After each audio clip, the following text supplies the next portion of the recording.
was 14 years old, we moved from Michigan to Virginia, and then once we got there, my mom thought it would be fun to get an exchange student.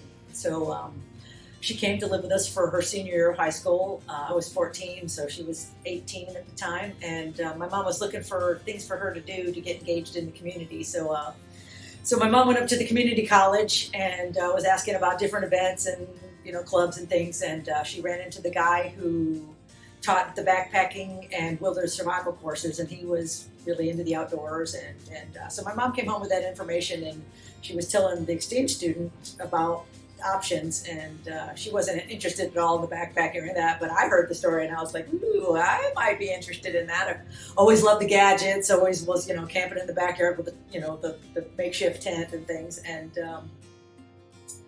so they let me sign up. I was 14 years old. Everybody else in the class was, 18, 19-year-old college kids. And I'm sure that first they were like, man, this little kid being in our class, because I'm only 5'2" now. And so when I was 14, I looked probably like I was 12.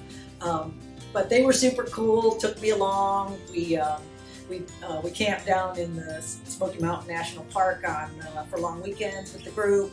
In the classroom, we studied fabrics, like what's the difference between like cotton and wool versus polyesters or man-made fabrics, what was safe for cold weather, what was good for warm weather, safety items. We did a lot of stuff about the actual equipment itself, your backpack, and all your gear, and what weighs what, and how you calculate how much weight you should be carrying when you're backpacking, and all that stuff.